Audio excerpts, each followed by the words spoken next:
A Dutch trader steps toward a bridge and is stopped. Just one step ahead lies Japan.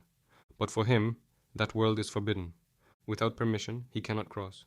For over 200 years, Japan tightly controlled contact with the outside world, and yet it was never completely closed. There was one place where the world was allowed in, a tiny, artificial island in Nagasaki harbor, about the size of a large city block. That place was called Dejima, and for 218 years, everything Europe knew about Japan, and everything Japan learned from Europe, passed through this single point. We often say Japan was closed during the Edo period.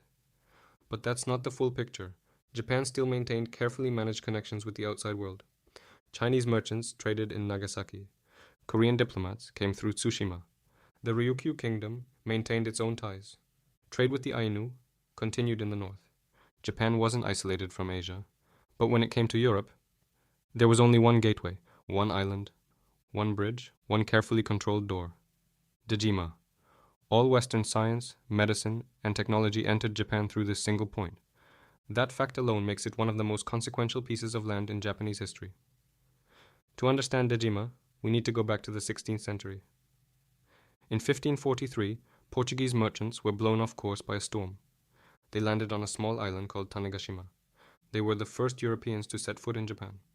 With them, they brought two things: firearms and Christianity. At first, Japan welcomed them. Trade flourished. New ideas arrived. Local lords competed to have foreign ships dock in their ports. But over time, the shogunate grew uneasy. Christianity was spreading fast. Hundreds of thousands of Japanese had converted, and where Christianity spread, loyalty could shift. Political influence could follow. The shogunate saw this as a threat. Then, in 1637, the Shimabara rebellion broke out, near Nagasaki. Tens of thousands rose up against the shogunate. Many of the rebels were Christians. It took months and over 100,000 government troops to suppress. After that, the decision was made. Foreign influence would be strictly controlled. The Portuguese were expelled. Foreign ships were banned. Japanese citizens were forbidden from leaving the country. Japan sealed its borders. But trade could not be stopped entirely. In 1634, the shogunate ordered the construction of an artificial island in Nagasaki harbor. Workers dug a canal through a small peninsula, cutting it off from the mainland. The result, Dejima, fan-shaped, about 15,000 square meters, connected to the city by a single, heavily guarded bridge. One entrance, one exit. Legend says the shogun himself unfurled his fan and declared, "Make it shaped like this." Originally, it was built for the Portuguese. But just 2 years after completion, the Portuguese were expelled following the rebellion. The island sat empty. Then came the Dutch. Of all the European nations, the Dutch had one key advantage. They were merchants, not missionaries. Unlike the Portuguese and Spanish, they did not come with priests. They did not try to convert the Japanese. They wanted trade, nothing more. And during the Shimabara rebellion, the Dutch made a critical choice. When the shogunate asked for help, they provided limited naval support. This demonstrated, clearly, that their interests aligned with the shogunate, not with Japanese Christians. In 1641, the Dutch trading post was moved from Hirado to Dejima. From that point forward, the Dutch East India Company, known as the VOC, was the only European organization allowed anywhere in Japan. That arrangement lasted 218 years. At any given time, only about 10 to 20 Dutch employees lived on the island. The head of the post, known as the Opperhoofd, his assistants, a doctor, clerks, warehouse managers, they lived in relative comfort. Their own residences, a garden, even farm animals. At one point, an elephant was kept on the island, but the restrictions were severe. They could not leave without permission. They could not move freely through Nagasaki. The moment they arrived, their Bibles were confiscated. Christian worship was forbidden. Sunday was designated as a workday, specifically to prevent religious observance. In the early years, even funerals were not permitted on the island. Japanese officials, gatekeepers, and night watchmen monitored the island constantly. Every arriving ship was inspected. Its sails were held by Japanese authorities until departure was approved. The Dutch were tolerated. They were useful. But they were never free. Once or twice a year, Dutch ships arrived, carrying goods from across Asia and Europe, silk from China, cotton from India, sugar from Southeast Asia, medicines, scientific instruments, books from Europe. In return, Japan sent copper, in high demand across Asia, porcelain from Arita, known in Europe as imari ware, lacquerware, silver. For the VOC, the trade was highly profitable, returns of 50% or more in the early decades. For Japan, it was a controlled but essential connection to the global economy. But the most important thing flowing through Dejima wasn't copper or silk. It was knowledge. Outside Dejima's gates, something remarkable was happening. Japanese scholars began studying Western science and medicine through Dutch sources. This movement became known as Rangaku, Dutch learning. Because Japanese people could not freely enter Dejima, a specialized class of interpreters emerged, the Tsuji. At any given time, about 150 official interpreters were active. Through them, Japanese scholars accessed European anatomy, astronomy, chemistry, and physics. In 1774, a landmark moment occurred.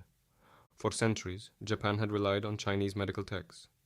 That year, Japanese scholars published Kaitai Shinsho, the first full translation of a European anatomy textbook into Japanese.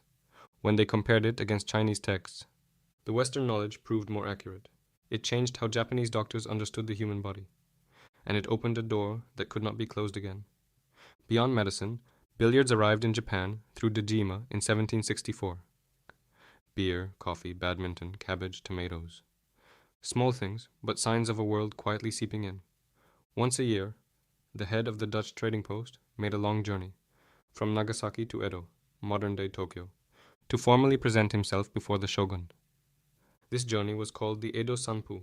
For the shogunate, it was a display of authority. The Dutch came to pay respect. For the Dutch, it was an opportunity, a rare chance to observe Japan beyond Nagasaki, to gather information, to build relationships. They brought gifts, telescopes, mechanical clocks, globes, exotic animals. The shogun granted them the right to continue trading. Diplomacy conducted entirely on Japanese terms. The Dutch accepted those terms and kept coming back. By the 18th century, trade at Dejima had slowed. Only 2 ships per year were permitted to dock. The VOC collapsed in 1799. The Dutch government took over operations directly. Then, in 1853, everything changed. American Commodore Matthew Perry sailed into Edo Bay, with steam-powered warships and modern cannons. Japan, which had maintained its isolation for over 2 centuries, had no answer. In 1854, Japan signed the Treaty of Kanagawa with the United States. The age of isolation was over. In 1858, the Netherlands signed its own treaty. Dejima's role as the sole European gateway to Japan, a role it had held for 218 years, came to an end. The island gradually lost its shape as Nagasaki expanded. Land reclamation swallowed it whole. By the early 20th century, Dejima had vanished into the city. In 1922, the site was designated a Japanese National Historic Site. Restoration work began in 1953. In 1996, Nagasaki launched a major reconstruction project. By 2021, 16 of the original 25 buildings had been restored, including the chief factor's residence, warehouses, and the main gate. The long-term goal is to restore Dejima as an island once more, surrounded by water, as it stood for over 2 centuries. Today, you can walk through those gates, stand where Dutch merchants once counted copper and silk, and imagine what it meant to live on that island. Useful to a nation, yet never truly welcomed by it. Dejima was a contradiction, a country that wanted to stay closed, but couldn't quite close completely. A tiny island that was simultaneously a restriction and a lifeline. The knowledge that passed through its single bridge didn't just satisfy curiosity. It quietly laid the foundation for Japan's transformation into a modern nation. Without Dejima, Japan's path to modernization might have looked very different. But this story doesn't end here, because while Japan controlled the outside world at Dejima, there were people inside Japan hiding something else entirely. For over 250 years, in secret, at great personal risk. Next episode, The Hidden Christians of Japan. Subscribe so you don't miss it.